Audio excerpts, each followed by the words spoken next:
광대하신 아버지 하나님, 이렇게 부를 수 있는 우리 영혼으로 불러주신 하나님 아버지 감사하고 감사드립니다. 주님의 자녀 된다는 이 신분 아래 주께서 불러주신 이 모든 영혼들을 주님 오늘 주님의 손으로 축복하시고 주의 오른손을 들어서 우리의 머리 위에 다 안수하여 주시고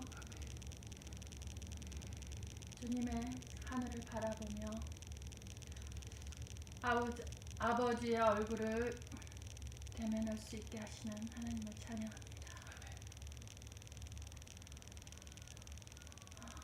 아버지의 뜻이 하늘에서 이루어진 것 같이 땅에서도 이루어지는 이 땅, 이 나라, 이 백성 되게 하여 주옵소서. 온전히 하나님 앞에 드림받고 하나님께 인정받는 그리하여 하나님이 복을 부으실 수밖에 없는 아버지의 목적을 이루어드리고 아버지의 뜻을 알아 아버지와 함께 나란히 걷고 주님을 향하여 항상 그 얼굴을 볼 수 있는 이 나라 이 땅 되게 하여 주옵소서. 주님, 나라가 없이 어찌 우리가 있겠습니까? 주님께서 택하여 주셔서 이끌어 가신 이 나라 위에 하나님의 성도로서 주님의 신부로서 한국교회가 온전히 설 수 있도록 주님 이끌어 주옵소서. 그런 종들을 하나님 이제 동서남북 사방팔방에서 불러 모아 주셔서 하나님 나라 앞에 정렬되게 하시되 아버지 교회의 그 본분을 잊지 않고 이제 아버지 목자들이 깨어나게 하여 주옵소서. 아버지 오늘을 위함이라 이때를 위함이라 하신 하나님의 그 말씀들이 이 교회 가운데 풀어질 수 있도록 주님 깨워주시니 감사합니다. 하나님 나라를 위하여 이 땅을 진동시키시고 흔드실 때에 온전히 반응할 수 있도록 인도하신 하나님을 찬양합니다. 만물이 주의 발 앞에 엎드리고 만물이 주 발 앞에서 하나님을 경배하는 이 나라 이 땅 되게 하여 주옵소서. 오직 하나님 나라가 이 땅 가운데 풀어지는 것이 하나님의 뜻이오니 하나님의 뜻 온전히 이루어 주옵소서.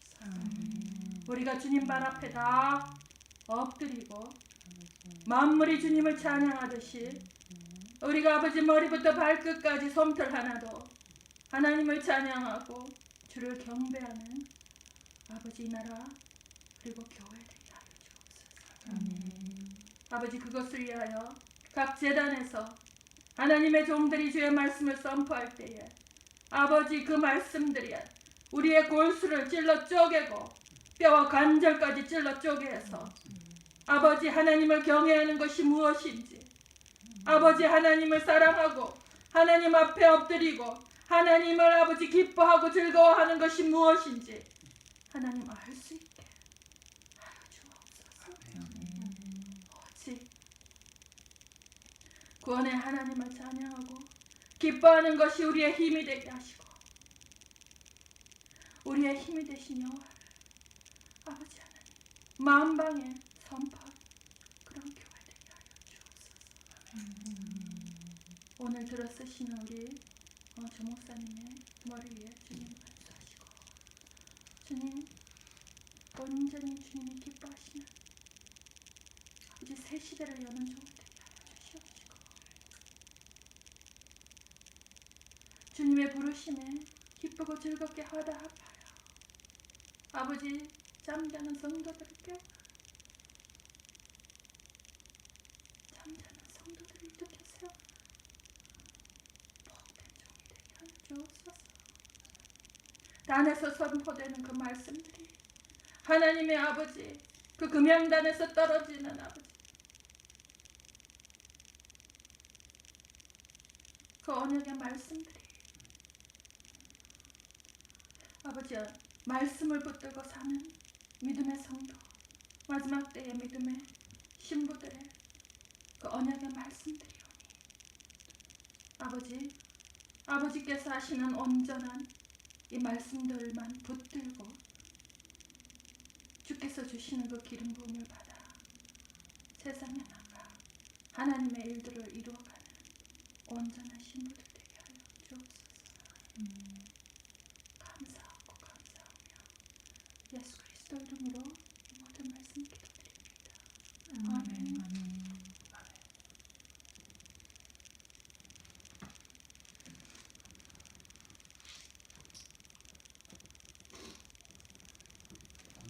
여기 바로 시작하기 전에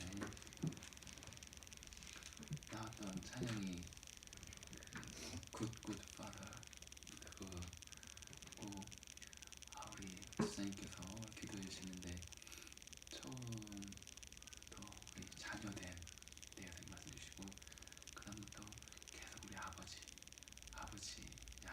이렇게 기도를 해주셨어요. 근데 제가 그게 생각나요. 저희가 맨 처음 저희들이 시작하게 된 것이 사실은 히브리서 강의로 우리가 좀 어떻게 모임이 어떻게 보면 시작하게 됐는데 그때 이 히브리서가 말하는 것이 계속 뭐였죠? 한마디로 말하면 다 기억 안 나시나 봐. 계속 옛 언약, 새 언약, 옛 제사, 새 제사. 그래서 새 것이 더 better, 더 좋은 것이었다, 더 나은 것이었다면서 계속 옛 것하고 새 것을 대비시키면서 새 것의 우월성을 계속 말하고 있는 거예요. 그래서 아론의 반차 옛 것, 그러나 멜기세덱의 반차 새 것. 그래서 계속 새 언약, 새 것에 대해서 말하고 있는데 그 히브리서가 전체적으로 시작되게 되는 1장에서 뭘 말하고 있냐면 히브리서 1장에서 말하는 거는 뭐냐면 우리 한번 볼까요? 히브리서 1장 우리 5절 1장 5절 부터 히브리서는 엄청난 인용이에요. 인용이 반복되는데 왜냐면 히브리서가 누구를 대상으로 쓰였다고 했죠? 우리 이건 기억나죠? 누구를 대상으로 히브리서가? 유대인들을 대상으로 히브리인들을 대상으로 쓰였기 때문에 유대인들한테서 이 옛 언약의 그 어떠한 이 틀 안에서 얽매여 있는 자들한테 가장 새 것이 왔다는 것을 예수 그리스도 안에서 새 언약이 왔다는 것을 설득하기 위하여서는 유대인들이 잘 알고 있는 히브리인들이 신처럼 받드는 뭐를 통해서 설득하는 것이 제일 좋을까요? 모세오경, 토라, 주님의 말씀 또한 토라뿐만이 아니라 네비임과 케투빔 우리 이 구약의 말씀들을 통하여서 이들을 설득하는 것이 좋기 때문에 구약을 어마어마하게 계속 인용해요. 근데 히브리서 1장 5절부터 쭉 나오는 것은 그냥 처음부터 보면 이 히브리서가 이 히브리인들한테 이 정말 그리스도가 왔다, 새 것이 왔다, 새 언약이 왔다는 것을 강조하고 이걸 설득하기 위하여서 처음 시작하게 되는 그 1장에서 처음으로 인용된 그 말씀이 뭐냐면 바로 히브리서 1장 바로 5절부터 나오는 말씀이거든요. 한번 읽어주실까요? 누가 한번? 하나님께서 언제 어느 사자에게 너는 내 아들이라 오늘날 내가 너를 낳았다라고 말씀하신 적이 있습니까? 또 나는 그의 아버지가 되고 그는 내 아들이 될 것이다 라고 말씀하신 적이 있습니까? 6절에서 또 마찬가지로 계속 나오는 것이 뭐냐면 이게 히브리서에 말하는 그거예요. 도대체 이 너희들이 그렇게 이 너희들 전생애를 통해서 너의 생명을 바쳐서 사랑한다는 그 야훼 하나님께서 어느 누구에게 어떤 존재에게 너는 내 아들이라 오늘 내가 너를 낳았다라고 말한 적이 있으며 나는 그에게 아버지가 되고 그는 내게 아들이 되리라라고 어떤 존재에게 말한 적이 있느냐? 어떤 천사한테 혹은 모세한테 다윗한테 말한 적이 있느냐? 오직 이 땅에 말씀 그 자체 토라 그 자체이신 그 육신이 되어서 오신 말씀 그 자체이신 그분 성육신하여 오신 그 그리스도한테만 이 말씀이 적용된다. 바로 그분이 바로 이 아버지의 이 야훼 하나님의 어떤 분이다?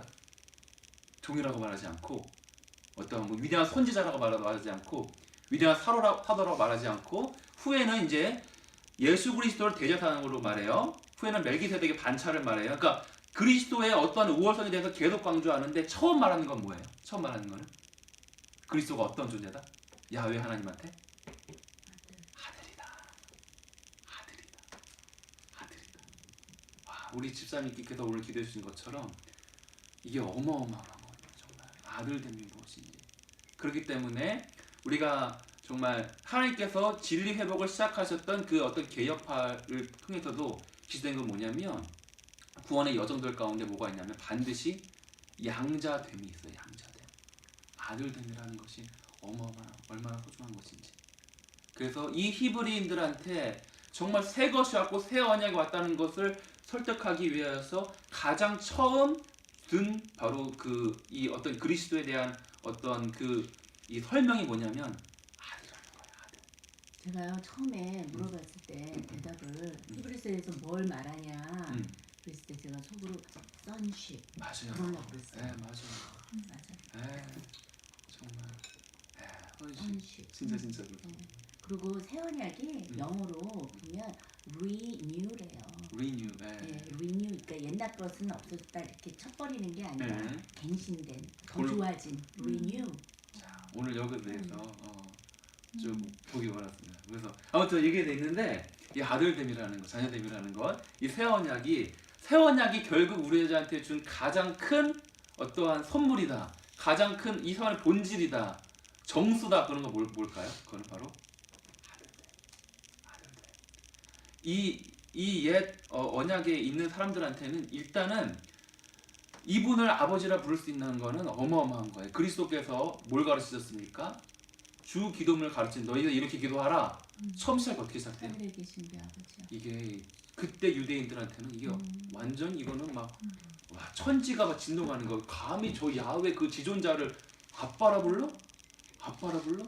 그러네. 이것이 정말 새 언약이 가져다 준 너무나도 그 정수거든요. 근데 오늘 진짜 말씀해 주신 것처럼 그 언약에 대해서 이 새 언약에 대해서 잘 알려면 옛 언약을 이해하지 않고 새 언약만 본다면 마치 우리가 대체 신학을 말하면서 이 불균형한 신학을 갖게 되듯이 옛 언약의 토대 위에서 새 언약이 생겨나는 것이지 옛 언약을 무시하면서 새 언약을 말하면 이건 아주 불균형한 신앙에 빠지게 돼요. 그래서 이 언약에 우리가 맨 처음에 또 다시 한번 또 막 기억나는 것 같아요. 맨 처음 시작했을 때 우리 언약의 계승에 대해서 한번 또 간단히 훑고 오늘 한번 좀 여기에 대해서 좀 한번 알아보면 좋겠다는 마음이 드네요. 자, 우리는 이거를 했었어. 자, 맨 처음 언약, 자, 우리가 이 언약을 특별히 뭘 갖고 있냐면 우리가 히브리서와 로마서를 갖고 얘기하면서 왜 이걸 했냐면 지금 이스라엘에 대한 많은 것도 회복되고 있고 토라에 대한 것도 회복되고 있으면서 전에 우리가 저번 시간에 했었죠. 진리가 회복될 때는 언제나 무슨 일이 있다? 기우뚱 거리는 일이 있다. 그래서 오직 믿음으로 구원을 얻는다는 그 진리가 회복됐을 때는 믿음이면 다 돼. 행위 다 빼버려. 뭐 야고보서 빼버려라는 것. 이러한 흔들림이 있는 동시에 오른쪽 흔들림이죠. 반대로는 어때요? 무슨 믿음으로 구원 얻어 행위만 거가지. 이 펠라기우스주의에. 그러니까 왼쪽 오른쪽 흔들리는 거예요. 성령의 역동성 회복될 때도 어때요? 아, 무슨 성령의 역사가 있어. 다 그냥 저거 다 악령이 없어. 지금 없어. 지금 신유가 있어. 지금 기적이 있어. 지금 방언이 있어. 좌쪽으로 흔들리는 거예요. 우측으로 흔들리는 건 뭐예요? 그냥 영적인 역사는 다 오케이인 거예요. 분별력 없이 성령의 역사가 아닌 악령의 역사도 다 그냥 할렐루야 아멘 하는 거. 왼쪽으로 흔들리는 것이 있는데 왜 우리가 히브리서 강해를 처음 시작하게 됐냐면 지금 하나님께서 이스라엘에 대한 것들과 토라에 대한 것도 회복시키시는 것은 너무나도 분명합니다. 이건 진리고 반드시 회복되어야 할 것이에요. 우리가 정말 교회가 그리스도의 영광스러운 신부로 단장되기 위하여서는 반드시 이것이 회복되어야만 합니다. 그러나 동시에 어때요? 기우뚱기우뚱 거리는 거지. 지금 무슨 토라 얘기하고 있어. 저거 무슨 다 잡아치워. 지금 안식일을 뭐 얘기하고 있어. 다 옛것이야. 율법은 폐하졌어. 이거 좌쪽으로 흔들리는 거예요. 오른쪽으로 흔들리는 것은 무엇입니까? 바로 이 부분을 우리가 바로 잡기 위하여서 우리가 히브리서를 중심으로 바로 이거 시작됐던 거예요. 이 균형을 다시 한번 우리 처음 시작된 거 다시 한번 볼게요. 히브리서를 중심으로 우리가 언약을 말했는데 새 언약에 대해서 말했는데 새 언약은 옛 언약의 토대 위에서 말해졌을 때 우리가 균형을 잡을 수 있다. 근데 이 옛 언약을 로마서에 어떠한 장을 가지고 우리가 아주 그냥 재미있는 어떤 그림을 그려가면서 우리가 했었어요. 기억나십니까? 로마서 바로 로마서 나무 기억나시죠? 로마서 바로 7장에 있는 나무예요. 우리 로마서 7장 한번 보겠습니다. 하나님께서 알려주신 것이기 때문에 이게 아주 놀라웠고 아주 재미있게 되게 간단하게 우리가 배울 수 있었어요.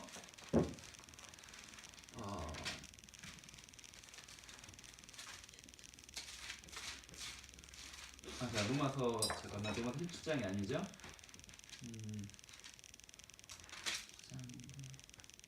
자,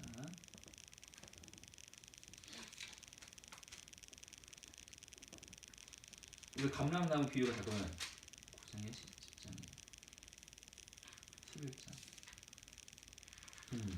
자, 로마서 11장 우리 17절 18절 우리가 뭐 너무나 잘 알고 있는 것이기 때문에 굳이 안 읽어도 될 것 같아요. 우리가 감람나무의 비유를 하면서 바로 유대인과 이방인에 대한 것들을 우리가 너무나 잘 알고 있는 부분이잖아요. 그리고 바로 이 로마서 11장의 감람나무 비유를 가지고 우리가 언약을 우리가 말했었어요. 우리가 언약을 말했었는데, 자, 일단은 뭐가 있냐면 원래 참 감람나무가 있었죠. 그죠? 자, 그래 볼게요. 이쪽에 안 나오네.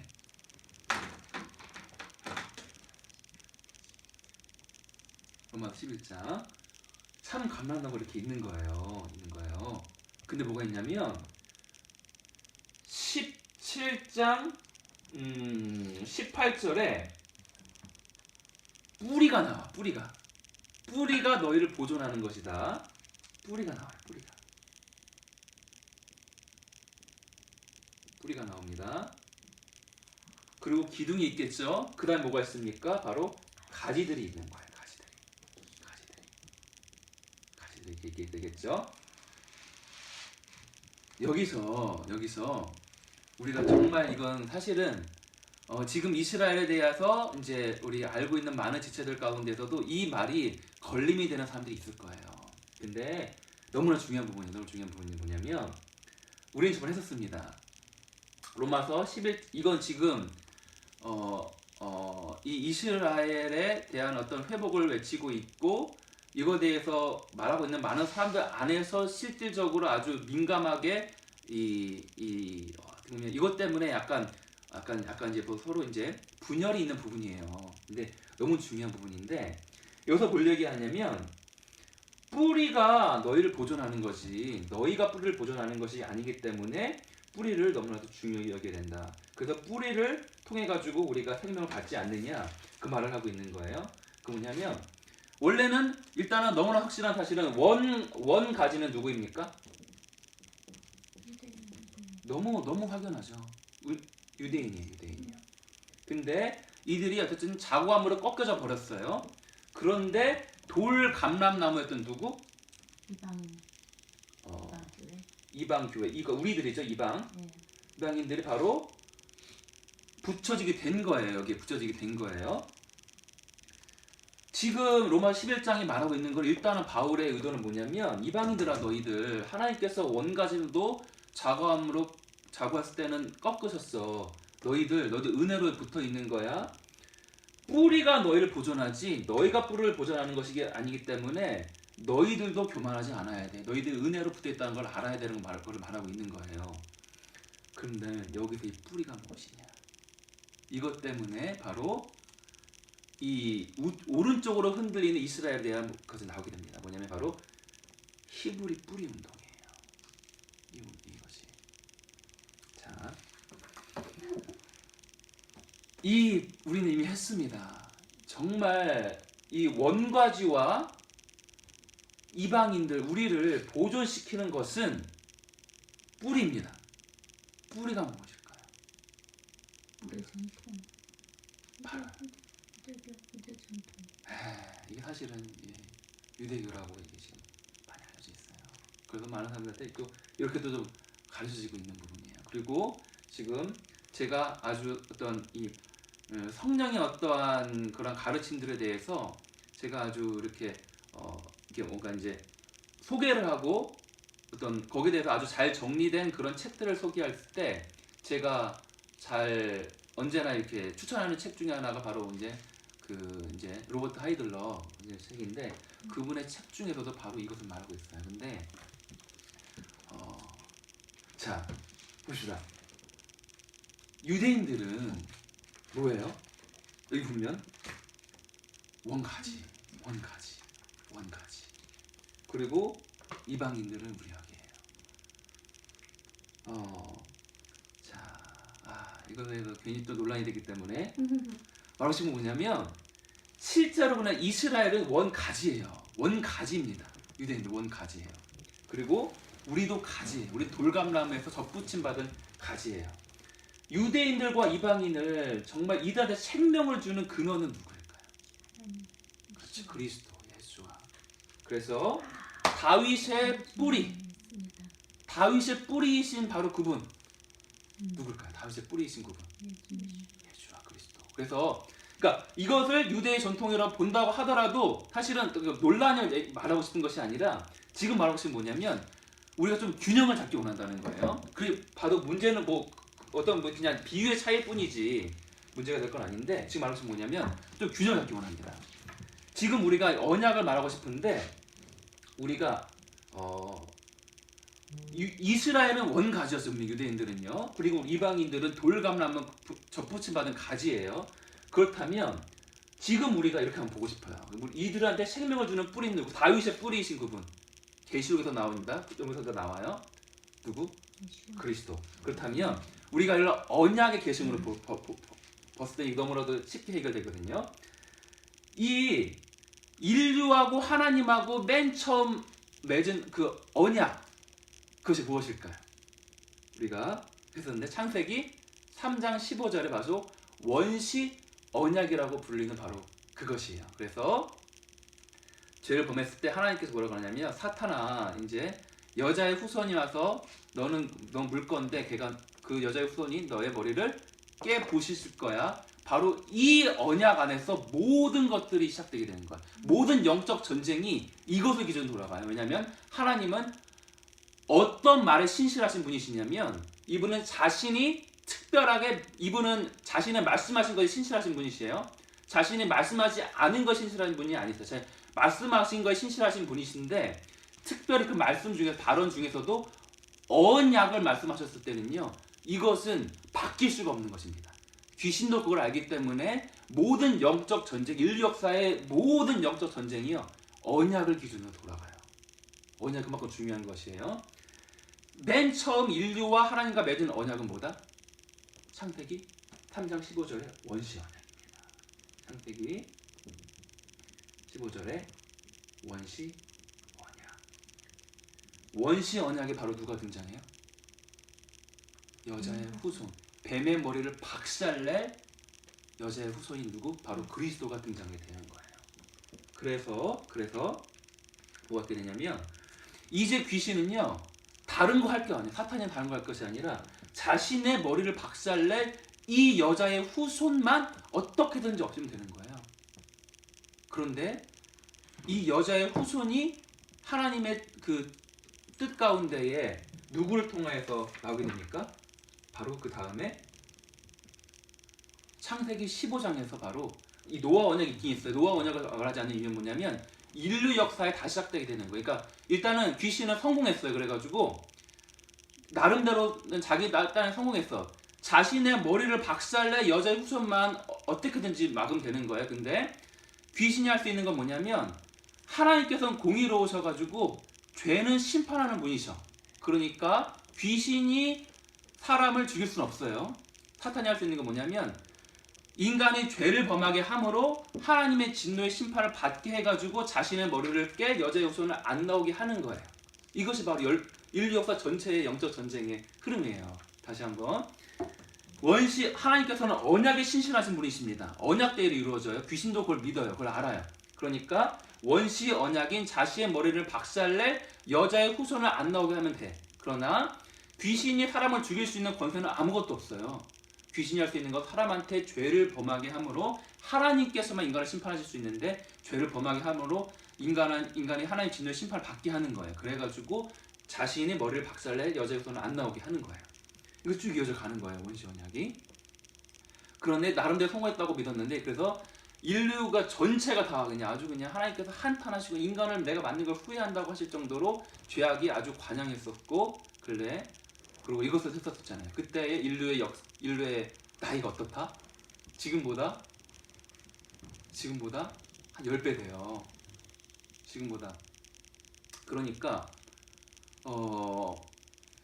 그때 어떻게 그렇게 죄가 온 지구에 관영할 수 있었냐면 지금 우리가 노아의 홍수 이후에 몇천 년 정도 후를 살고 있죠. 우리가 대충 4,000년 정도 살고 있어요. 4,000년 정도.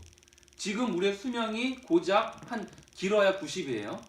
근데 지식의 축적이 그러니까 발전 어떻게 할 수밖에 없냐면 자신의 생애를 녹여바쳐서 어떠한 그냥 지식의 발전을 이뤄놔요. 그러면 죽어버려. 그 다음 세대다가 다시 그걸 공부해가지고 한 뭐 10년, 20년, 30년 그걸 또 발전시켜놔. 또 죽어야 돼요. 다른 사람은 다시 한번 애기부터 응행에 태어나가지고 다시 그걸 배워가지고 좀 더 발전시키고 얼마 안 가서 죽어버려야 돼요. 인류 역사 지금 일단 완전히 새로 시작된 그 인류 역사에 BC 지금 한 AD 2000년경 살고 있습니다. 그리스도께서 AD 0년 정도에 왔다고 볼게요. BC 바로 2000년 전도 전에 바로 인류 역사가 새로 시작된 거예요. 새로 세팅된 거예요. 그래서 노아의 홍수 이후에 바로 시작되게 된 거거든요. 인류 역사 전체 시작은 언제입니까? BC 그러니까 4000년 정도 전인 거예요. BC 0, BC 2000, BC 2000이죠, 그죠? 여기서부터 여기 2000년, 노아의 홍수부터 지금까지 4000년인데 어떻게 그때 지구에 그렇게 죄악이 관영했냐면 지금 우리가 겨우겨우 이렇게 그냥 뭐 지식 발전 이뤄내놓고 또 죽고 해가지고 이 4000년 동안 지금 발전시켜놓은 과학의 수준이 이 정도예요. 그러니까 인터넷이 있고 그래가지고 막 그냥 아주 그냥 비행기 타고 막 하루 만에 다 갈 수 있어요. 지구 반대편에도. 이때는요. 노아 때 누구까지 살고 있냐면 제가 계산한 게 있는데 그러니까 이때는 지금 우리가 아무리 길어야 4대 같이 살잖아요. 이때는요 막 10대 같이 살고 있어요. 10대가 어마어마한 그러니까 900살 1000살 살잖아요. 그러니까 이게 노아가 언제까지 살아있냐면 막 아주 엄청 오래 살아있어요. 엄청 오래 살아있단 말이에요. 뭘 내고 싶은 거냐면 한 사람의 인간의 수명이 1000살 정도였고 그 자신의 생애 가운데 이뤄낼 수 있는 그 과학의 발전이 어마어마했던 거예요. 저는 이렇게 봅니다. 그래서 이 2000년 동안 어떻게 그러면 하나님께서 아예 그냥 지구를 싹 쓸어버릴 정도로 그냥 아예 제약에 가능했잖아요. 이 지구 가운데. 그때의 인류의 어떤 문명의 발전은요. 지금 한 이 정도 됐을 거라고 보는 거예요. 한 사람이 1000살 사니까 그 지식의 축적이 어마어마한 거죠. 그러니까 아무튼 간에 하나님께서 인구를 다 멸망시켜 버렸어요. 나름대로 사탄은 성공하다 생각했는데 어떻게 합니까? 주님께서는 노아를 통해 가지고 다시 한번 8명을 통해 가지고 새로운 인류를 시작해 버렸어요. 그러니까 여자의 후손은 누구? 다시 노아를 통해서 나오게 됐습니다. 그래서 노아 언약을 바로 창세기에 또 맺게 됩니다. 노아 언약. 근데 이건 큰 의미는 없고 어쨌든 간에 여자의 후손이에요. 계속 여자의 후손은 노아의 후손을 통해서 나오게 되는 것입니다. 그 다음에 노아의 후손 중에서도 특히 누구? 이제부터 구속사가 시작되게 되는 거예요. 누구? 바로 이제 그렇게 셈 시작되게 되는데 특별히 지금 언약만 보고 싶어요. 언약만. 아브라함 언약 창세기 15장에 맺으신 여로 특별히 아브라함의 후손을 계속 귀신은 언약만 보고 있는 거. 누가 언약 맺지 지금? 누구랑 언약 맺지? 노아랑 언약 맺고 당연한 거예요. 근데 노아의 후손 중에서도 아브라함하고 언약을 맺는 거. 창세기 15장에 주님께서 야훼 하나님께서 아브라함의 후손을 통해 가지고 여자의 후손이 나오겠구나. 바로 창세기 15장 아브라함 언약을 맺습니다. 아브라함.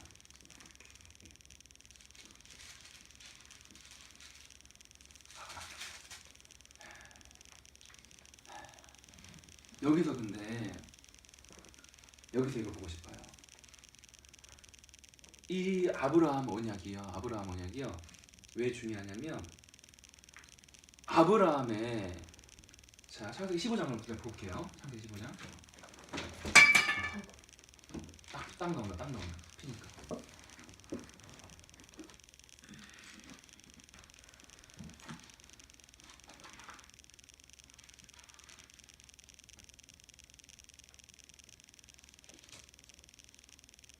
창세기 15장 일단은 18절 볼게요. 18절. 그날에 여호와께서 아브라함으로 더불어 언약을 세워 가라사대 내가 이 땅을 애굽 강에서부터 그 큰 강 유브라데까지 네 자손에게 주노니. 아멘. 이거는 언약된 땅입니다. 언약된 땅. 아브라함에게 후손에게 주신 땅이에요. 애굽 강부터 유브라데 강까지. 우리 정말 주님께서는 말씀에 신실하신 분이시고 특별히 언약에 신실하신 분이라는 걸 믿는다면 이 땅의 회복은 이루어지게 될 것입니다. 아까 본의 얘기인데 1917년에 발포와 영국의 대령의 그 선언으로 이스라엘의 건국의 기초가 놓여지게 된 거예요. 그로부터 50년 후 1967년에 6.1 전쟁을 통해 가지고 바로 시온이 회복되게 되었습니다. 예루살렘이 회복되게 되었어요. 1917년에서 1967년 어떤 터울이죠? 50년 터울. 신년이라고 보고 있는 거예요. 그리고 바로 또한 50년 후인 2017년에 마치 발포와 같이 저 트럼프가 이스라엘은 수도는 예루살렘이다라는 걸 이런 말이 해버렸어요. 하나님께서 자신의 언약에 신실하신 분이시고 애국강부터 유브라데 강까지 이 강을 아브라함의 후손에게 주신 것이 주님이시라면, 그리고 이 말씀에 신실하신 분이시라면 반드시 그 땅은 이스라엘에게 돌아오게 될 것입니다. 근데 그것은 바로 이 희년, 그러니까 유대력으로 희년에 뗀 것이죠.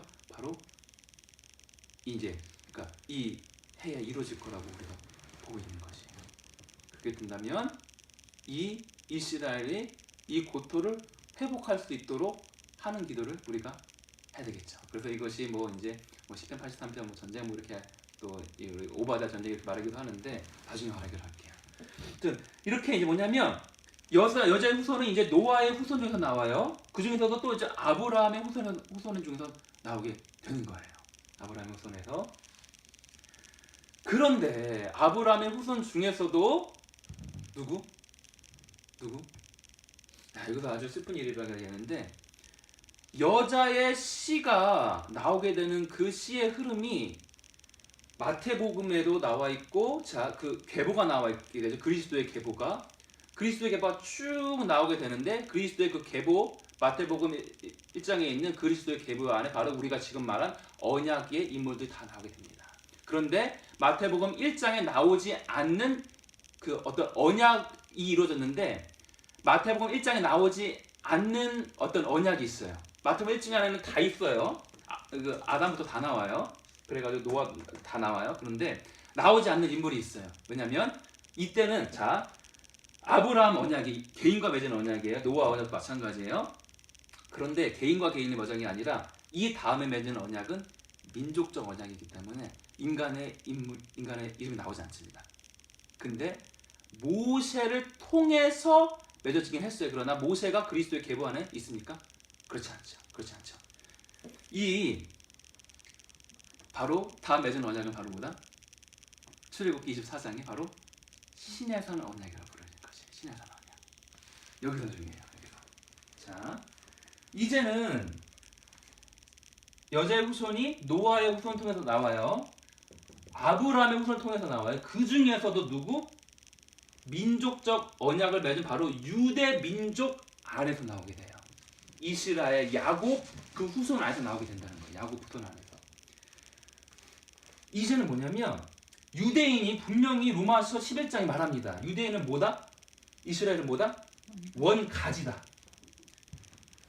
이 안에서 뭐냐면 원가지예요. 원가지. 이스라엘은 원가지인데 어떤 언약을 통해 가지고 이 뿌리에 그걸 진행을 받게 된 거예요. 원 가지가 바로 출애굽기 24장에 시내산 언약, 모세를 통해 가지고 이스라엘 민족과 민족적 언약을 맺은 바로 시내산 언약을 통해 가지고 바로 이스라엘이 이 뿌리의 진액을 받게 되는 것입니다. 그렇기 때문에 출애굽기 24장에 바로 시내산 언약이에요. 시내산 언약.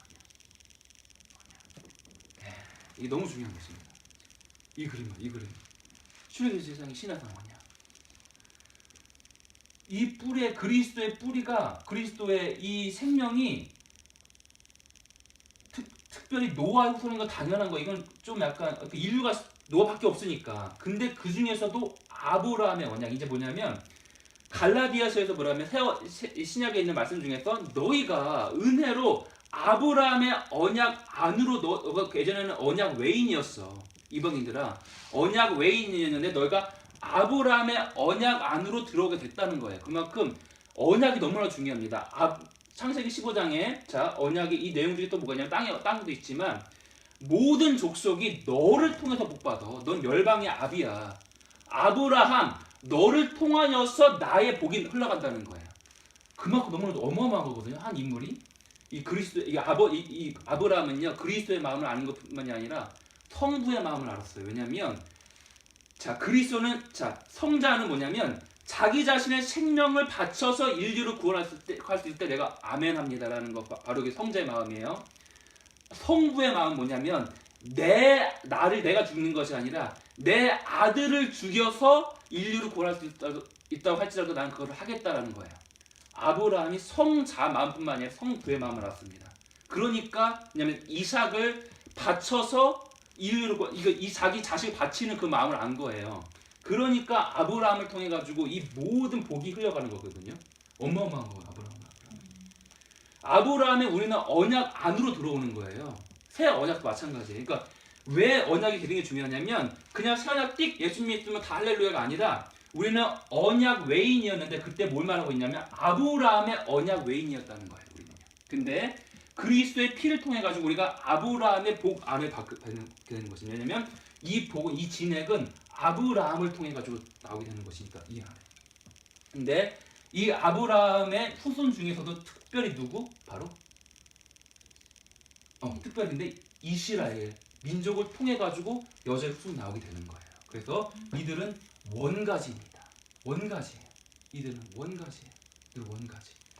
그리고 이제 여기서부터 또 뭐가 나오게 됩니까? 이 뿌리들이 많이 있어요. 이제 이스라엘이니까 12지파, 13지파 문화 해가지고 아무튼 간에 밝히겠죠? 그 중에서도 어떤 지파? 유다 지파를 통해 가지고 바로 다윗이 나오게 됩니다. 그리고 이 다윗과 다시 한번 언약을 주게 맺어요. 개인적인 언약. 그래가지고 다윗, 내가 너랑 언약 맺을 거야. 개인적 언약 맺는데 너를 통해 가지고 이 왕위가 계속 될 거야. 언약 맺어버려요. 그래서 이제 이 다윗 유다 지파를 통해 가지고 또 누가 나오시게 되니까 드디어 바로 그리스도가 나오시게 됩니다.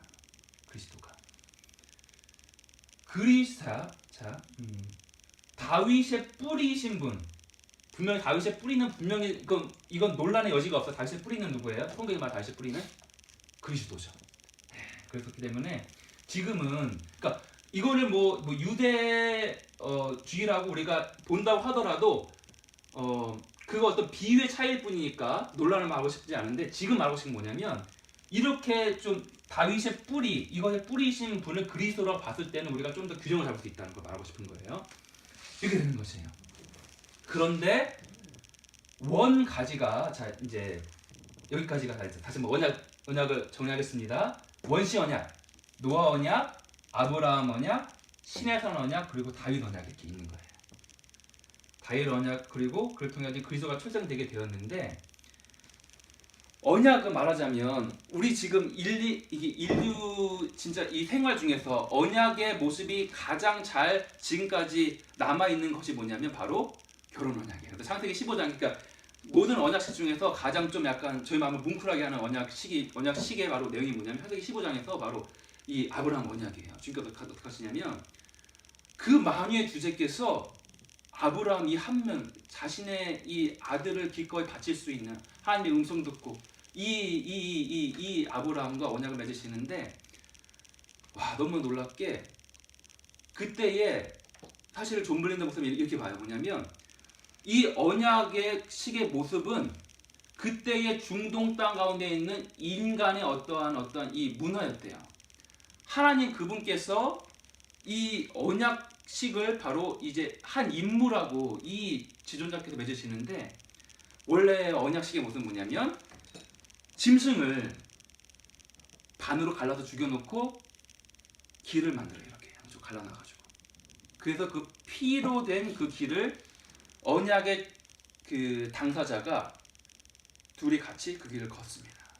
그 말은 뭐냐면 내가 만약에 이 언약을 깨트린다면 이 동물과 같이 내가 정말 찢어져 죽겠습니다. 나의 생명을 걸고 어떻게든지 이 언약은 반드시 지키겠습니다라는 그 어떤 그 생명을 건 바로 약속의 표현인 것이에요.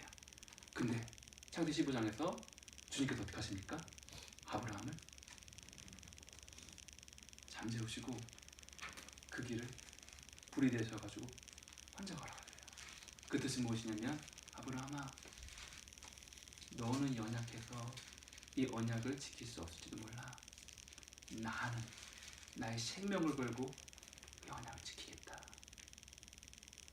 나 영원토록. 이분한테 생명이 있으니까 사실은. 근데 그분 그 영원하신 분께서 본인의 생명을 걸고 그 언약을 맺어버리시는 거예요. 창세기 15장의 언약은 깨질 수가 없는 언약입니다. 영원한 언약이에요. 이분이 생명이 존재하는 이상. 이걸 왜 했지? 근데 이렇게 언약을 맺었어요. 맺었는데 신약한 언약을 맺었고 이게 맺었는데 뭐냐면 근데 그러니까 바로 결혼식이에요. 결혼식. 그래서 말하자면 이 신의 산 언약은 뭐냐면 이제 주님께서 이스라엘 민족을 하나의 신부로 삼으셔가지고 이제 결혼식을 한 거예요. 말하자면 창세기 출애굽기 24장에서 주님과 신랑된 주님과 바로 이스라엘 민족 신부된 이스라엘 민족의 바로 이 결혼 언약을 맺은 거예요. 그런데 자 예레미야 31장 봅시다. 이 언약을 이스라엘 민족이 어떻게 했죠?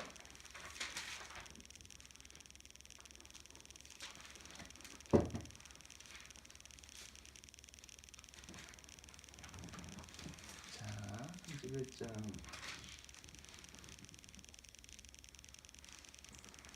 31장 31장 32절을 볼게요. 제가 읽겠습니다. 예레미야 31장 32절. 예레미야 31장 32절. 이 언약은 새 언약에 대한 내용이에요. 이 언약은 내가 그들의 조상들의 손을 잡고 애굽 땅에서 인도하여 내던 날에 맺은 것과 같지 아니할 것은 애굽 땅에서 주님께서 손잡고 이스라엘 민족을 끄집어냈을 때 맺은 언약은 바로 무엇입니까? 그것이 아브라함 언약입니까? 누가 언약이에요? 이게 무슨 언약이죠?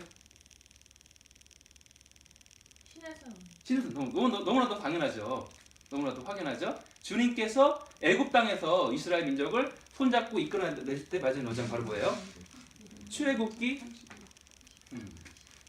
24장의 신의 언약이에요. 그죠? 분명히 너무나도 이건 뭐 논란의 여지가 없이 바로 이제 주님께서 주 야훼께서 예레미야의 입을 통해 가지고 바로 신의 언약을 말하고 있는 거예요. 다시 한번 읽을게요. 이 언약은 이 새 언약을 말하고 있는 거예요. 새 언약은 내가 그들 이스라엘의 조상들의 손을 잡고 애굽 땅에서 인도하여 내던 날에 맺은 것과 같지 아니할 것이다. 새 언약은 그때 맺은 언약과 다를 거야. 신의 언약과 다를 거야. 아니할 것은 내가 그들의 남편이 되었어도 그들이 내 언약을 깨뜨렸음이라 여호와의 말씀이니라. 다시 말해서 뭐예요? 신의 산 언약 때 남편이 되어서 주님과 이스라엘이 바로 결혼식을 치렀어요. 그런데 이 여자가 어떻게 한 거예요? 말하자면 남편을 배반하고 다른 남자랑 음란히 행한 것이죠. 이스라엘 민족이. 그러니까 주님께서 어떻게 말해요? 너가 내 언약을 깨트렸어. 너가 내 언약을 깨트렸어. 신의 산 언약, 결혼식의 결혼 언약. 오직 신랑은 신부만을 생명 다해 사랑하고 신부는 신랑만을 생명 다해 사랑한다는 그 언약을 너희들이 깨트렸다. 그거예요. 그 이스라엘 하지만 그 여자가 너는 나만 사랑하지 않았고 다른 이 남자들도 너가 사랑했어, 너 언약을 깨뜨려서 말하는 것이에요. 다시 말해서 원가지가 깨졌다는 걸 뭘 의미하냐면 이 신에 산 언약이 깨졌다는 것을 의미합니다. 이거 보셔야 돼요. 여기 보셔야 돼요. 여기. 자, 이 원가지가 꺾여졌다는 건 뭐냐면요. 이 신에 산 언약을 깨뜨렸다. 결혼 언약을 이스라엘 원가지가 깨뜨렸다는 거예요. 주님께서는 꺾고 싶지 아니하시죠. 그러나 이 원가지가 남편만 사랑한 것이 아니라 다른 남자를 사랑함으로 언약을 깨뜨린 거예요. 그렇기 때문에 바로 끊어진 것입니다. 이것이 원가지가 꺾여진 것이에요. 너무나도 확연하죠? 너무나도 확연하죠. 괜찮습니다. 너무 확연하죠? 꺾여진 것이에요. 그러나 주님께서 뭘 말하십니까? 여기서 이 언약은 그때 신에서 언약과 다를 거야 라고 말하고 있는 거예요. 예레미야 31장 바로 앞절인 31절부터 바로 이 새 언약을 말하고 있습니다. 제가 읽을게요. 여호와의 말씀이니라. 31장 31절이에요. 보라, 날이 이르리니 그날이 올 거야. 내가 이스라엘 집과 유다 집에 새 언약을 맺으리라. 이 언약은 신에서 언약과 다를 거야. 바로 주님께서 이 다윗의 후손을 통해서 출생된 그리스도께서 바로 새 언약을 맺으십니다. 너무나도 확연하게 이것은 무엇입니까? 바로 그리스도의 피로 맺어진 새 언약입니다. 다시 히브리서를 가야 되는데 너무 복잡해지니까 히브리서 뭘 말하고 있냐면 그때의 언약, 옛 언약도 바로 피 흘림을 통하여서 맺어진 것이에요. 출애굽기 24장에 분명히 주님께서 이 짐승들을 갖고 와라. 창세기 15장에 아브라함 언약도 피를 통해서 언약이 맺어졌죠. 출애굽기 24장에서도 제사를 언약의 제사를 드립니다. 이스라엘과 주님께서 언약을 맺었을 때 피가 흘려져요. 그리고 제사장이 있었어요. 그리고 제사장이 있었고 제물이 있었습니다. 새 언약도 마찬가지로 제사장이 있어야 되고 제물이 있어야 되는 거예요. 언약의 제사와 언약의 제사장과 언약의 제물이 있어야 되는 거예요. 옛 언약의 바로 제물은 무엇이었습니까? 동물, 양과 염소였어요. 옛 언약의 제사장은 누구였어요? 모세 아론이었어요. 모세였어요. 새 언약의 제물은 누구입니까? 그리스도 자신, 어린 양이신 그분 자신. 그리고 새 언약의 제사장은 누구십니까? 그리스도 자신이에요. 다시 말하면 제사장이신 그분이 자기 자신을 제물로 드려서, 다시 말해서 칼을 들어가지고 자신의 모가지를 이렇게 자르고 자신의 몸을 자르고 각을 떠가지고 자기 자신을 제물로 바쳐가지고 맺어진 그 새 언약이 치러지게 된 것입니다. 이제는 이 새 언약을 통하여서만 붙여질 수가 있습니다. 왜냐하면 옛 언약은 이미 깨진 언약이에요. 깨트렸어요. 원가지가. 다시 말해서 원가지가 옛 언약을 통해서 다시 한번 붙여질 수 있어요? 신의 산 언약 다시 한번 동물 피 잡고 이렇게 하면 이 뿌리 안에 들어올 수 있습니까? 이 지을 받을 수 있습니까? 안 돼요. 오직 새 언약, 다시 말해서 그리스도를, 원가지도 새 언약, 그리스도를 믿음으로만 다시 한번 붙여질 수가 있는 것이에요. 그리고 이 그리스도의 이 새 언약은 원가지에만 적용되는 것이 아니라 이방인이 우리한테로 적용되니 이방인이든 유대인이든 헬라인이든 이제는 새 언약을 통하여서만 접붙임 받을 수가 있는 것입니다. 아멘이죠. 다시 말해서 이거는 이중 언약론이 아니에요. 유대인들은 옛날 신의 산 언약만 있으면 돼. 그것만 있으면 다 구원받을 수 있어. 맞습니까? 아니죠. 유대인도 오직 그리스도를 믿음으로, 그렇기 때문에 우리가 그렇게 전하잖아요. 예수를 전하잖아요. 이방인도 마찬가지로 그리스도를 믿음으로, 다시 말하면 새 언약을 통하여서만 이 언약의 계신 가운데 있는 복을 누릴 수가 있는 것, 다시 말하면 구원을 얻을 수가 있는 것이에요. 그런데 여기는 다 정리됐죠. 이거 바로 이 원시 언약부터 바로 새 언약까지 쭉 정리가 된 것이에요. 이제는 원가지도 그리고 돌감람 나무의 가지도 오직 새 언약을 통하여서만 접붙임 받을 수 있습니다. 그리스도의 피를 통하여서만. 이 피는 이 자는 내 피로 맺는 새 언약이라. 그렇기 때문에 예수 그리스도께서 다른 어떤 것을 말하지 아니하고 뭘 말해요? 이 새 언약 시대에선 너 이 영원토록 기억하라는 거예요. 이 잔으로. 다시 말해 성찬 없이는요. 교회는 있을 수가 없습니다. 성찬의 의미가 너무나 파워가 너무너무. 그래서 막 논문까지 있어. 논문까지. 성찬을 했을 때랑 안 했을 때랑 막 교회가 막 이렇게. 그저 정말 어마어마한 거예요. 성찬은 정말 주님께서 직접 명하셨어요. 이 성찬 할 때마다 나를 기억하라, 기념하라. 이 새 언약을 기념하기 때문에. 그래서 히브리서 이제 넘어가면 이 히브리서의 저자가 바울이든 누구든지 간에 케네스에게는 일단은 하나님께 받은 계시가 그래요. 바울이 썼다 그래요. 히브리서에서 뭘 말하고 하냐면 너희들이 아직 어린아이이기 때문에 내가 단단한 음식을 먹일 수가 없다. 너희들의 단단한 음식을 먹을 수 있을 만큼 장성한 분량이 되면 내가 이걸 가르칠 수 있는데 그러지 못했기 때문에 내가 가르칠 수 없어. 그 내용이 뭘까요? 히브리서 저자가 말한 것이 그 단단한 음식이라는 것의 바로 정체가 멜기세덱에 대한 것이에요. 멜기세덱이 토라에서 뭘 갖고 옵니까? 새 언약을 말하고 있어요. 나중에 좀 더 깊게 할게요. 이것이. 그만큼 멜기세덱은 새 언약입니다. 그리스도 자신을 사실 볼 수 있어요. 어쨌든 뭐 상징이든 아니 뭐든 간에 그러니까 새 언약이 어마어마한 거예요. 이 빵과 포도주. 그래서 이제 정리가 됐습니다. 이제는 오직 원가지도 돌감람의 가지도 오직 새 언약을 통하여서만 이 나무에 덧붙임 받을 수가 있는 것입니다. 여기서 조금 읽으면 더 할게요. 예레미야 31장 33절에 이렇게 해요. 계속 이어지는 거예요. 새 언약에 대한 내용이에요. 그러나 그날 후에 내가 이스라엘 집과 맺을 언약은 이러하니 곧 내가 나의 법을 그들 속에 두며 그들의 마음에 기록하여 나는 그들의 하나님이 되고 그들은 내 백성이 될 것이라 여호와의 말씀이니라. 이 말의 의미를 우리 정말 이해해야 합니다. 이 새 언약의 결과로 주어지는 것은 뭐냐면 주 야훼께서 맺을 언약은 이러하니 곧 내가 나의 법을 그들의 속 안에 두며 그들의 하나님이 되고 그들은 내 백성이 될 것이다. 새 언약의 결과가 무엇이에요? 하나님의 법을 그들의 속에 둔다는 것이에요. 너무 어렵게 하나요? 아니요. 이거 어마어마한 거예요. 옛 언약, 신에서 한 언약의 결과로 주어진 것은 무엇입니까? 법이 주어졌어요. 언약 다음에는 법이 옵니다.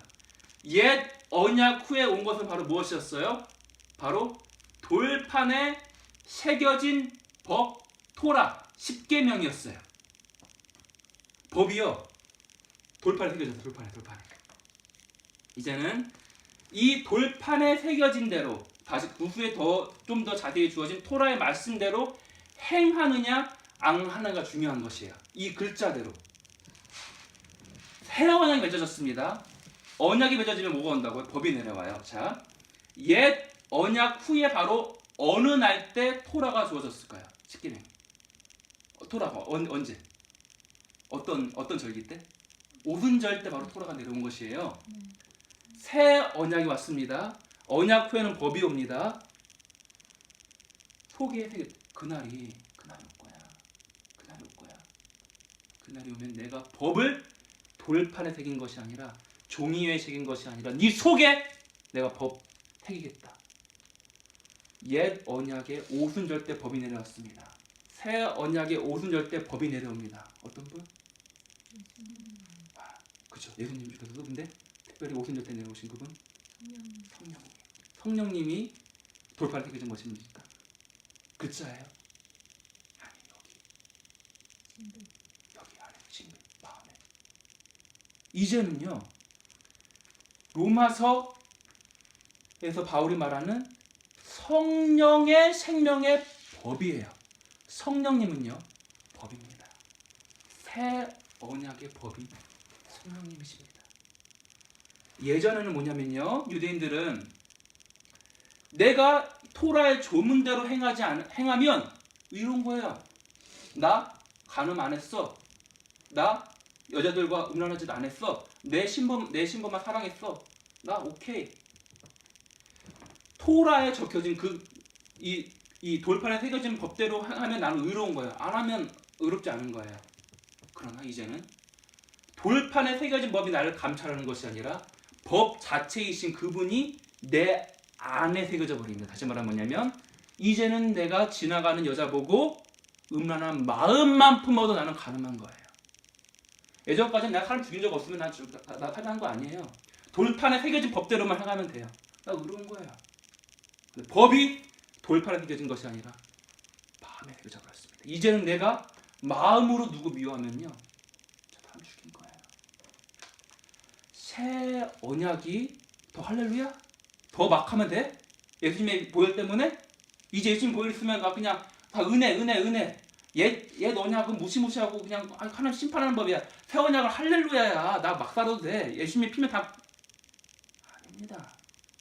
옛 언약은 행위만 의로우나 의로운 자였어요. 그러나 새 언약에서 마음만 내가 조금으로 누가 음란한 거 보면 나는 가늠한 것입니다. 내 마음이 누굴 미워하면 살인한 것이에요. 새 언약은 더 무시무시한 것입니다. 그러나 어떠해요?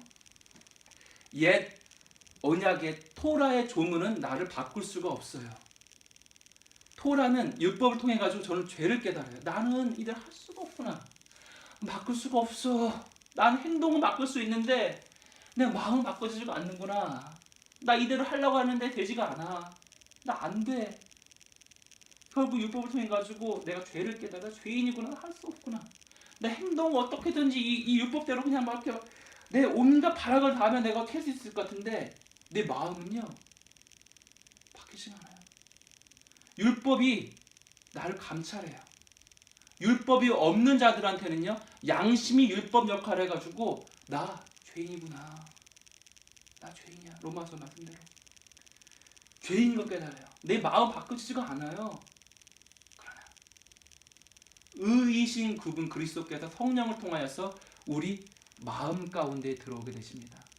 그 말은 뭐냐면 나는 의로울 수 없는데 성령님이 내 안에 들어와 오셔서 사심으로 나는요, 성령의 열매를 맺게 되는 거예요. 나는 할 수가 없는데 동시에 나는 안 돼. 절망해버릴 거야. 나 그리스도와 함께 죽었는데 갈라디아 2장 20절입니다. 내가 그리스도와 함께 십자가에 못 박혀 죽었으니 이제는 not I, 내가 사는 것이 아니요. 나는 안 돼. 오직 내 안에 그리스도께서 사시는 것이라. 저는 이 표현 너무 싫어해요. 뭐냐면 그리스도로 살자. 나는 죽고 그리스도로 산다. 말이 돼요 이게? 말이 돼 그게? 그 말은 뭐냐면 나는 죽고 그리스도로 내가 살자는 거야. 그리스도로. 근데 그리스도와 함께하면 내가 살아보자는 거예요. No!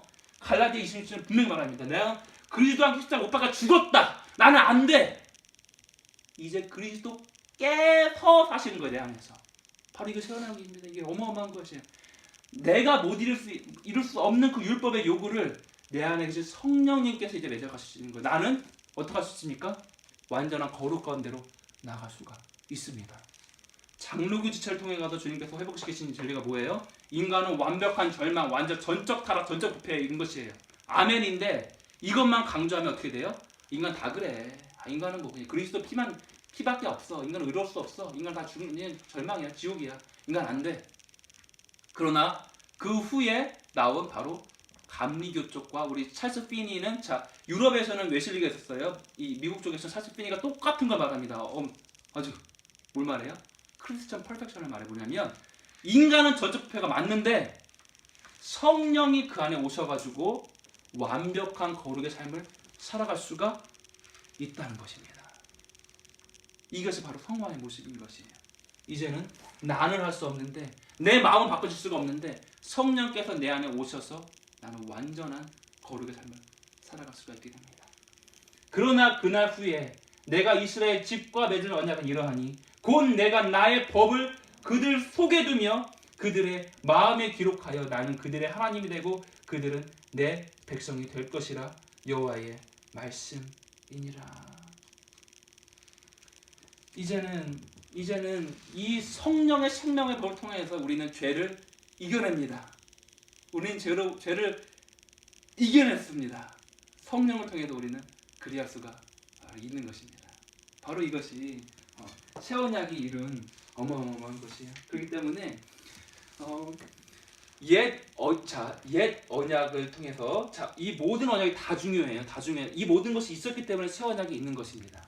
그러나 이제는 신의 산 언약을 통해서 유대인들이 여기 안에 있을 수 없어요. 이미 그건 꺾여져 버렸어. 그렇기 때문에 유대인도 오직 새 언약을 통하여서만 이 생명 안에 있을 수 있습니다. 아브라함의 언약 안에 있을 수 있는 것이에요. 왜냐하면 성령님께서 그 안에 사는 그 실제가 없이는 누구도 이 완벽한 거룩의 삶을 살아가서 마음 바뀌지 않기 때문에 인간 절망이기 때문에 여기 안에서 뭐가 있냐면 이제 자 여기서 이게 나와요.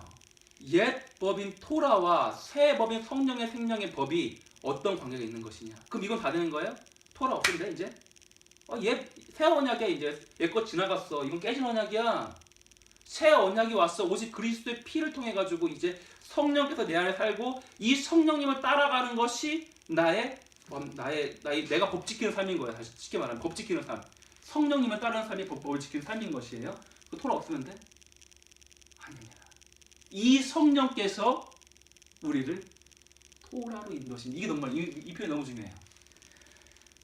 성령님을 받지 않고 토라의 조문 안에 토라를 보는 건 뭐냐면요. 다시 말하면 계속 새 언약이 계속 말하듯이 뭐냐면 토라의 저주 안에 묶여져 있는 것이에요. 그러나 새 법이 이분이 근본적인 법이에요. 사실 근본적인 법은 이분이 그러나 나를 토라로 인도하는 그 법을 통해서 우리는 완전해지는 거예요. 쉬운 비유로 말은 뭐냐면 쉬운 비유로 말하면 이거예요. 우리 피아노나 뭐 그림이나 다 마찬가지고 수영도 마찬가지거든요. 예를 들면 야생으로 돌감란 나무, 이 돌감란 나무는 이제 그 야생이라는 뜻이 있어요.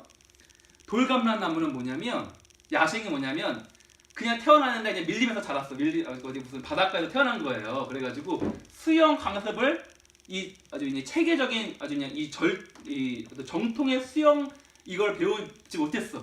근데 그거 자라났어요. 근데 그러다 보니까 개판이긴 해요. 폼은. 근데 뭘 할 줄 알아요? 물에 떠가지고 갈 줄은 알아요. 할렐루야. 우리가 원하는 것은 뭐냐면 실제로 물에 떠서 가는 것이에요.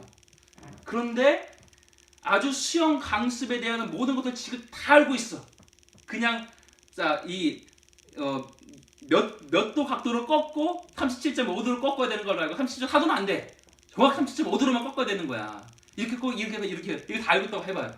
근데 정작 이 지식은 다 알고 있는데 수영을 하는 법을 지식은 다 알고 있는데 정작 물에 했더니 가라앉아 죽어버려요. 뭐가 더 중요한 것입니까? 실제는 사실은 물에 떠서 가는 것이 중요해요. 그런데 정말 더 좋은 건 뭐예요? 물에 떠서 갈 수 있는데 정통의 방법대로 하는 것이 최고인 것이죠. 뭐냐면 이 율법 있는 자들한테는요, 성령 없는 율법은 마치 이거 같은 거예요. 지식은 다 알아, 법은 다 알아. 근데 그 율법의 요구는 몰라요. 다시 말하면 율법의 요구가 무엇입니까? 사랑하라는 거, 하나님 사랑, 이웃 사랑. 이것이 율법의 요구예요. 지식은 다 알아야 무슨 어떻게 하고 뭐 그냥 뭐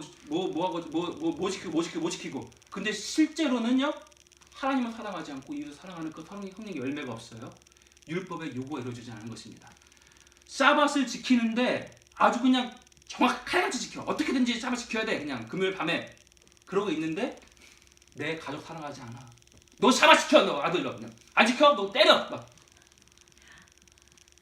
지식은 알고 있는데 율법의 요구가 이루어지지 않은 거예요. 이 돌감람도 뭐냐면 사밧을 몰라요. 사밧을 모르는데 하나님은 사랑하고 있고 일단 가족을 사랑하고 있어요. 근데 막 들쑥날쑥하고 막 이래요. 그러니까 생활에 어떠한 절도가 없어요. 진짜 중요한 건 사실은 하나님 사랑, 이웃 사랑이에요. 사실 사밧의 사실 정말 진정 의미가 무엇입니까? 내 안에서 안식해라. 나를 누리고 나 안에서 가족과 함께 정말 그 사랑이 하나님 임재가 있는 하나님 사랑과 가족 사랑이잖아요. 그것을 하고 있는데 그냥 막 절도가 없이 막 그래가지고 막 이제 하나님을 사랑하고 이웃 사랑하긴 해. 가족을 사랑하긴 해. 근데 막 1년 동안 막 미국 갔다가 그냥 막 오고 그래요. 가족을 막 이러면 이거 문제 있는 것이 뭐냐면 정말 중요한 것은 무엇입니까? 하나님 사랑, 이웃 사랑, 다시 말해서 토라의 요구예요. 토라의 요구가 이루어져야 되는데 더 좋은 건 무엇입니까? 토라의 요구를 이루되 토라의 어떠한 그 이 기본적인 질서도 같이 누릴 수 있는 것이 바로 이것이 성령께서 인도하시는 토라입니다. 우리는 이걸 지켜야 해요. 우리는 이걸 지켜야 해요. 성령 없는 토라의 요구가 이루어지지 않는 그런 율법은 뭐냐면요.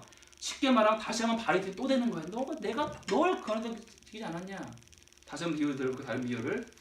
예를 들면 그림을 그려요. 그림 그려. 근데 그 초등학문이라고 하잖아요. 율법을요. 그게 뭐냐면 그 색칠 공부법 있죠. 그래가지고 그림이 다 그려져 있어요. 그래가지고 여기는 빨간색 칠하고 여기는 파란색 칠하고 그냥 그 틀 안에서 정확하게 그 칠하면 아주 그냥 그 잘 그린 거예요. 그걸 정확하게 1초에 오차 없이 그냥 정확하게 그냥 색깔 다 칠할 줄 알아. 그 색칠 공부를 할 줄 알아요. 근데 돌감라면 뭐냐면 이걸 배운 적은 없어. 미술에 대해 배운 적은 없어. 그런데 아주 그냥 이렇게 야생으로 자랐어요. 그랬는데 그림을 그리다 아무튼 잘 그리긴 해요. 우리가 중요한 거는 정확하게 그냥 아주 정확하게 그냥 색칠하는 게 중요한 것이 아니면 아름다운 그림을 만들어내는 것이 중요한 것이에요. 율법의 요구, 색칠 공부법의 요구는 사실은 아름다운 그림을 만드는 것이 있는 거예요. 아름다운 그림을 그리는 것이 있는 것이에요. 야생으로 그림을 그려도 아름다운 그림을 그릴 수 있으면 사실 이것이 율법의 요구가 이루어진 것이에요. 색칠 공부 그대로 하는 것이 사실 중요한 것은 아니라고. 그러나 더 좋은 것은 무엇입니까? 더 좋은 것은 아름다운 그림을 그리되 기본적인 그림에 대한 어떤 이 스킬과 아주 그냥 예를 들면 명암과 무슨 조도 이런 게 있잖아요. 저도 잘 모르기 때문에 이것을 갖춘 것이 더 좋은 것이 뭐냐면 성령께서 우리를 토라로 인도하십니다. 그러나 이 토라는 다시 말하지만 성령께서 인도하시는 토라의 요구가 이루어지는 토라인 것이에요. 바로 이것이 로마서가 얘기하는 바로 성령의 생명의 법인 것입니다. 도솔미서 마찬가지예요. 도솔미서 한홍 완벽하게 쳐요. 도솔미서. 근데 정작 무슨 고향에 보면 못 쳐요. 야생으로 피아노 배웠어. 막 베토벤을 막 쳐. 근데 막 좀 약간 리듬이 그리고 막 손가락도 막 이러고 막 그래요. 제일 좋은 건 무엇입니까? 아름답게 베토벤을 치되 정석을 칠 수 있는 이것이 바로 우리가 그러므로 뭐냐면 저희가 이 왕의 집에서는 최소한 정말 이 균형을 잡으시다. 토라의 요구가 이루어지는 것이 정말 옳은 것이다. 성령께서 우리를 토라로 인도하신다. 이 토라는 토라의 요구가 이루어지며 그것은 단지 토라의 조문만 만족시키는 것이 아니라 토라의 요구가 이루어지는 아주 아름다운 그러한 성령의 생명의 법 안에서의 바로 토라가 우리가 지켜야 할 것이라는 것이죠. 그래서 우리가 이렇게 좀 오늘 이렇게 나누고 우리가 좀 마셨으면 좋겠습니다. 사실 뭐 다른 것도 있었는데 오늘 아예 다 못할 것 같아. 그 멜기세덱이 참 저기요 멜기세덱 교도 있어요. 제가 멜기세덱 이단인가 봐. 멜기세덱 교 있어. 그 아까 맨 처음에 그 새 언약의 진수가 sonship이다라고 시작을 하셨잖아요. 그렇죠. 근데 그거에 대해서 조금 더 얘기하면 너무 길어지나요? 그렇게 되면 사실은 아주 쉽게 지금 새 언약, 예언약을 대비하고 있으니까 여기만 이렇게만 할게요. 그럼 뭐냐면 히브리서가 계속 말하지만 새 언약을 강조하고 있어요. 옛 것이 지나가고 새 것이 왔다. 거기서 말하고 있는 것 중에 아주 우리가 처음 나눴던 건 뭐냐면 바로 옛 성전 성막과 새 성전 새 성막입니다. 뭐냐면 옛 성막, 옛 성전에서 뭐가 있습니까? 뜰이 있어요. 그리고 성소가 있죠. 그리고 지성소가 이렇게 있잖아. 옛 언약 안에서는 주님, 만군의 주 야훼 지존자 그 아주 어마어마한 무심하신 분을 이분을 만나려면 토라 해석에 따라서 1년에 한 번 혹은 두 번 누구만 대제사장만 들어가서 이분을 만날 수가 있어요. 그런데 어떻게 들어가요? 줄 달고 들어가요. 왜냐하면 죄의식이 들어가서 죄를 해결하지 않고 들어갔어요. 그러면 즉사예요. 감히 주 야훼 앞에 죄의식 들어가? 거룩하신 분 앞에 이 홀리 오브 홀리스, 이 지성소 안에 거룩하고 지극히 거룩한 곳에 죄를 해결하지 않고 들어가서 즉사해버려요. 그러니까 끌어내려. 이거 죽으면 어떡해? 들어갈 수가 없잖아. 대저통만 들어갈 수 있는데 1년에 딱 한 번 아니면 2번 끌어내려야 돼요. 하나님을 감히 휘장이 있습니다. 성도와 지성소를 구분하네. 그리스도 새 언약이 와서 휘장을 찢어버렸습니다. 그래서 죽으실 때는 이제는요 하나님의 임재를요 그리스도의 보혈 안에 있는 누구? 대제사장만, 목사만, 선교사만, 전도사만 우리 모두가 1년에 한 번 무시무시하게 그냥 이렇게 죽을까 죽지 않을까 죽을까 두려워 떨면서 이렇게 주님 앞에 나아가요.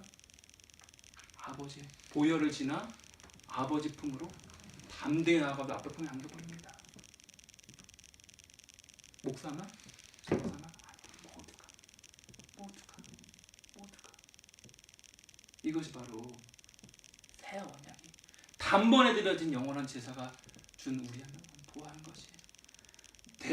돼지와 염소와 그 송아지의 피가 이 정도의 하나님의 임재를 맛볼 수 있는 것을 줬어요.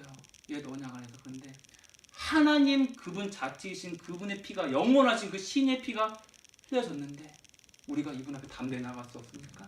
아들로서 딸로서 언제나 누구나 이 보혈 안에 있는 사람들, 이 믿는 사람들은 담대히 아빠의 품 안에 나아가서 그분의 품 안에 이렇게 안길 수 있는 것입니다. 지금도 1년에 한 번, 그리고 한 3일 금식하고 나면 그냥 아빠 품에 앉을 수 있고 30번씩 안 하면 못하고 아니에요. 지금도 목사는 되고 형신호는 안 되고 아니에요. 그리스도 보혈 안에 있는 자들은 누구나 이것이 바로 새 언약이 이룬 바로 우리 아버지라고 부르짖으면서 이분의 품 안에 달려가는 이제는 죄를 지었을 때야말로 더 이발 당겨. 왜냐하면 이때야말로 나 더 은혜가 필요하거든요. 예전엔 죄 있으면 죄 때문에 무시무시하게 갈 수가 없어요. 이분 앞에. 근데 이제 죄를 지었을 때야말로 더 이발 당겨. 나는 아빠 내가 죄를 해결할 수 없습니다. 아빠가 나를 좀 도와주십시오. 아빠가 나를 성령을 통해서 나를 거룩해 주시옵소서. 죄를 지었을 때야말로 이분의 품에 달려가서 이걸 품에 안깁니다. 그분은 미쁘고 의로우사 그 모든 죄에서 우리를 거룩하게 하실 것이고 우리가 이 성화의 길을 걸어갈 수 있도록 주의 성령을 우리 안에 부으셔가지고 보혜사께서 더 우리를 도와주실 것입니다. 이것이 바로 새 언약과 바로 이제 선식의 대언약이에요. 근데 한국말 성경에는 너희가 양자의 영을 받았다고 나오잖아요. 예. 이 문화적으로 양자라고 하면 영어로 선식은 이해가 되는데 한국말 번역에 양자하면 양자는 맞아. 양자는 맞아. 양자가 이게 뭔가 이게 번역이 진짜 아들은 아니고 뭔가 진짜 그러네, 진짜. 그냥 이렇게 어답트한 그런 아들 그런 맞아, 걸로. 진짜. 네, 그래서 그게 조금 그랬는데 영어는 바로 선식이더라고요. 아멘.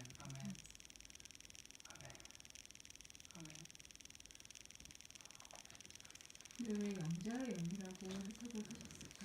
그냥 그냥 아들의 영 그치? 하느님 그 당시에 번역할 때 어쩌면 그분 어떤 번역하신 분의 그 믿음이 당시에. 믿음인 거 같아요. 그 당시에 어떤 그걸로 해서 그랬어. 왜냐면 예수님을 장자라고 생각하고 우리를 양자라고 한 건가요? 그래서 양자인가요? 우리도 같은 정말 똑같은 아들인데. 네, 그래서 예수님을 이렇게 하다 보니까 예수님이 장자고 받아들이고 감히 어떻게 우리가 뭐 아들이 아니 되고. 그러니까 왜 번역을 그렇게 했냐 얘기지. 그거는 그때가 아닌가? 유대인 하나님 나라에서 온 인류는 딱 두 가지로 나뉘는데 유대인과 이방인 그 종류밖에 없는